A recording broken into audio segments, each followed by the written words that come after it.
Қайырлы күн достар, бүгін осындай творожный пирог жасаймыз. Алдымен песочный тестімізді дайындап алатын боламыз. Ұнымызды саламыз, үстінен қопсытқышымызды салып, шым-шым тұзымызды саламыз, қантымызды осылай араластырып аламыз, барлығын салып.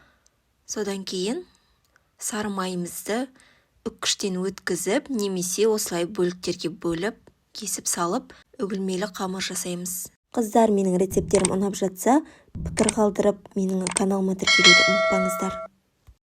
Міне бізде қамырымыз осындай жұмсақ болып дайын болады. Енді жарты сағатқа холодильникке салып қоямыз. Оған дейін начинкасын дайындайтын боламыз. Алдымен жұмыртқамызды, содан кейін қантымызды саламыз. Осылай ванилин қосамыз. Венчиктің көмегімен араластырамыз. Венчик болмаса, шаншықмен немесе миксермен араластырсаңыз да болады. Үстінен қаймағымызды саламыз. Одан кейін араластырып творогымызды қосамыз. Әрі қарай біраз қасық кукурузный крахмал қосамыз. Егерде болмаса, біраз қасық ұн қоссаңыздар болады. Салмамызды езуге енді блендер керек болады. Егерде сізде болмаса, басқа да құралдарды қолдансаңыз болады. Міне осылай езіп аламыз.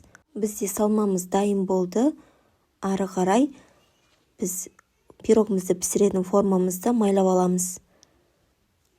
Манағы илеп қойған, холодильникке салған тестімізді шығарып, формаға орналастырамыз. Осы арада мен пешімді қыздырып қойдым.